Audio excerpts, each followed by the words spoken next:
Of course, as soon as I press the live button, I start coughing. What the hey? Hello. Happy Friday. I don't know why I get excited about that, because Friday, oh, you know what? Actually, I take that back. Friday does mean that I don't have to get up at 6:30 in the morning and take Logan to school. So it is a good thing. But I will guarantee you, I will wake up and look at the clock at 4:52 tomorrow morning.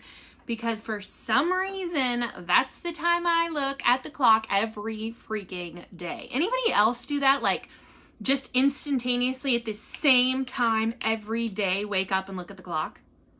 So annoying. I'm like, come on, I was sleeping so good. And then, of course, you can't go back to sleep. I'm like, what the heck? Anyways, hello. My name's Jenny Lynn Curry. Welcome to my page. If you are new here, you're probably like, what in the heck is going on? I got a message today and she was like, oh my God, what happened? I'm like, what happened to what? And then I was like, oh, you probably saw the picture of my husband. I was like, where have you been? I was like, obviously not following me, okay? Obviously not following me. I've been told it's a sign from your angels. Oh, is there something about 4:52 in the morning? Like, my angels should know this girl does not wake up at that time, okay? They should know that they should wake me up later. Fridays matter to mamas, and yes, I do. Yeah. Oh my gosh. I don't know why. 4:52 every single day. Like clockwork. It's so dumb. I'm like, what is happening? Anyway, as you guys hop on, let me know where you're coming in from. Denmark. That's so cool. We love to know how far our reach is. And just, you know, where you're praying from. People messaged us from all over the world saying they were praying. So we just love to see how far the prayers are coming from, because holy cow, there's some crazy prayers coming from everywhere. So, anyway, if you are new to me, or if you have just like stumbled here, welcome. Again, my name's Jenny Lynn Curry. My husband, Ricky, him and I live here in Sumner, Washington, and we have 5 kids, 4 boys and a girl, Aiden, Austin, Gabby, Logan, and Noah. They range from 19 to 5. Noah's our 5-year-old. And my husband is in ICU. This is day, what did I say, 24?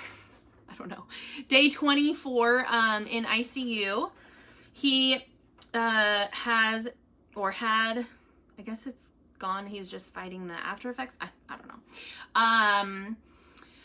COVID pneumonia, and then he went into multiple organ failure. So it has been a long 24 days. Seems like an eternity. But when you say 24, then it seems like not. I don't know. I'm in a mind screw here. It's like a mind screw. It's really ridiculous.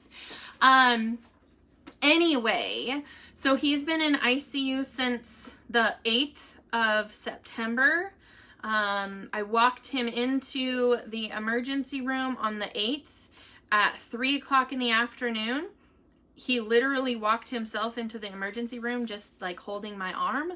And 6 hours later, he was put on a ventilator and medically paralyzed. And so our journey of complete hell and chaos had begun. But through it all, God has just been, I don't know, he has just been there the entire time, and just kind of collecting us up like, come on, little babies, come on, little babies. Yeah, so he's doing much better. I did talk to him last night. If you guys go to my Facebook page, you can see a picture of him smiling last night. He was all sorts of being a character last night. He was like doing these weird things with his eyebrows. And he was like, he kept smiling super big. So that was super good. And then today I called him this morning and we video chatted for like 3 hours, and they had turned off the ventilator. So he was on a vent through his mouth. Tuesday, they removed the vent from his mouth and placed a trach vent. So he still does have a vent, it's just through his trach. And so the goal now is to get him stronger and to get him breathing on his own. So they're doing breathing trials every single day, which was kind of like what we did when he was on the vent through his mouth. But now it's through his trach. And so he was off the ventilator for about 2 hours today, did really well. He was coughing, doing all the things he's supposed to, and didn't have any struggle. So that was really good. So they'll do 2 hours today, try and do like 4 hours tomorrow. Hopefully by the end of the weekend, he'll be off the vent like 10 to 12 hours. And then the goal would be at some point next week, maybe to completely be off the vent. So prayers for that. What else? He started physical therapy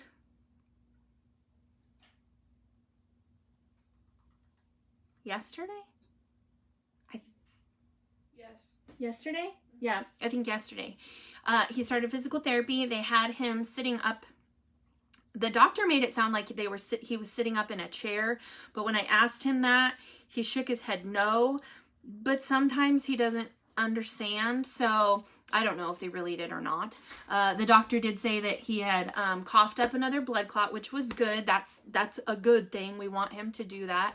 Oh, and today, sorry, I'm like, today, huge praise. So not only was he off the ventilator, but, he is getting stronger. He was like, his hands are kind of like clutched a little bit. But, I said, can you open your hand? And he's like, but he can move his arms. It takes a little bit for him. Like he was trying to scratch his face. And he was getting really mad because it wasn't like bending. But that's him doing it on his own. That's not like with physical therapy or anything. He was like literally trying to scratch his face. So that was super, super good. Even just seeing him move and like following direction from me, you know, like while we're video chatting was super good. He did break my heart a little bit today. He can't talk, but he can mouth stuff to you. And today he kept reaching his hand up, and he kept going like this. I'm like, are you roaring at me, or what are you doing? And he was telling me he wanted to see me. He's like, I want to see you. And so that kind of broke my heart a little bit. Because we can't see him. We can't go and physically be at the hospital at all. They only let visitors in at births and when people are like getting ready to pass away. So we're not either one of those two things. So I told him, I said, if that means that I need to video chat you like 24/7, I will video chat you as long as humanly possible. I will sit here all day with you. Today, we were literally on video chat for like 3 hours, and at times he was falling asleep, and I just put the phone where I could see it, and I was like, just close your eyes, get some rest. I'm just gonna work. And so I worked, and every once in a while I'd look up to see if he was awake or not, and then I'd keep working. So it was good. What else? So yeah, it was, it's good to have him like interacting, even though he can't really speak. But if you can read his lips, which sometimes you can't, there's some things he says and I'm like, I don't know what that is. But I'm getting better at charades. I told him, I was like, we need to like I don't know. Play more of those games, like less cribbage and more charades, because I don't understand. Anyway, so he's doing so much better. Let's see. Today's devotion, it says October, be attentive to my words, incline your ear to my sayings, let them not escape from your sight, keep them within your heart. Proverbs 4, verse 20 and 21. October 1st is comfort for the failurer's heart. Now may our Lord Jesus Christ himself and God our Father, who loved us and through grace gave us eternal comfort and good hope, comfort your hearts and strengthen them in every good work and word. 2 Thessalonians 2, verse 16 and 17. God doesn't leave us alone in our weakness. When we feel incapable, he gives us the strength we lack to accomplish the task. When we are working sincerely for him, our work, no matter how insignificant it may seem, will always be effective. We may feel like a failure in the eyes of those around us, but in the eyes of the Lord, our work done for his kingdom is never wasted. He cares enough about our hearts to comfort us in times of failure and to value us in our moments of insignificance. Lord, sometimes I feel that I have disappointed you. Despite my weakness, you comfort my heart and strengthen my soul. I know that in your eyes, I am never a failure. I am forever your beloved child. Freaking men. Yes, he always prevails. I know. It's become a huge saying around me, and anyway, that we're just, God's driving the car. God's driving the car, and he can go as fast or as slow as he would humanly like to go. We're just staying in the freaking car. So how do you get from point A to point B? You stay in the freaking car. And so that's what we're doing. We're staying in the freaking car. So this one is Ricky's devotional. This one says broken bones. Psalm 51, verse 1 through 13. Let me hear joy and gladness. Let the bones you have crushed rejoice. I played goalkeeper for my college soccer team. It was more fun than I can describe here, but the fun came at a hefty price. One I continue to pay today. Being a goalie meant I threw my body into harm's way to prevent the other team from scoring, often resulting in injuries. During one season, I suffered a broken leg, several cracked ribs, a separated shoulder, and a concussion. Jeez. Today, especially on cold days, I am visited by painful reminders of those broken bones. David also had reminders of broken bones, but his injuries were spiritual. After David's moral collapse, an affair with Bathsheba, and the murder of her husband, God firmly disciplined him. But David repented, praying, "Let me hear joy and gladness. Let the bones you have crushed rejoice." God's chastising was so crushing that David felt as if his bones were broken. Yet he trusted God to both repair his brokenness and rekindle his joy. In our own failure, it's a comfort to know that God loves us enough to pursue and restore us with his loving discipline. I like that. I like that. It's not going to feel great, but he's still going to love you through it. Anyways, so that's the update for now. So he's doing good. He's working hard. Physical therapy is going to be the thing that just gets him going. He's really swollen. When he pulled his hand up to try and talk with his hands, I was like, "Ooh, his hands are swollen." And then when the nurse moved the camera, the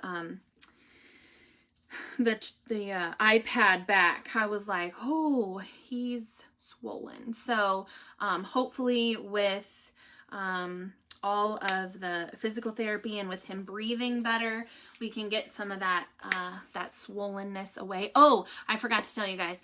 So the nurse did like this massive, like, I don't even know. She like freaked out. She was like, "Oh my God, this is so exciting." And I was like, "What?" Because I couldn't see her. She was behind the camera. And she came around and she was like, "Do you see all of this stuff?" And she had 2 hands full of just wires and bags and tubes and everything. And I was like, "What is that?" She goes, we just took him off all of this. And I was like, wow, that's a lot. She's like, I know. She's like, this is so much stuff and he doesn't have to have it anymore. And I was like, oh, she was like ecstatic. So I was like, see, look at all that, babe. And he just like rolling his eyes. I'm like, come on, you're a warrior. Did you just see all that stuff? Oh my gosh. Anyways, I gotta go get Noah before he thinks I forgot about him, but I know. Anyway, thanks for hanging out. Thanks for hopping on. I hope you guys all have an amazing weekend. I'm gonna try and get some actual keto cooking going on this week and maybe this weekend and next week for you guys, because I'm sure that y'all miss some kitchen stuff. So we're gonna try and get back to it. So if you guys want specific like keto or low carb meals, or you're like, I really want to do this, drop it down below and I'll see if we can fit it into the meal plan this next week. Because your girl doesn't want to figure out a meal plan. So just tell me what you want me to make, okay? Anyways, I love and appreciate you guys all so much. Thank you so much for all of the prayers. Keep them coming. He's still got a long road to go, but they're definitely been working hard for us so far. And we'll see you guys tomorrow.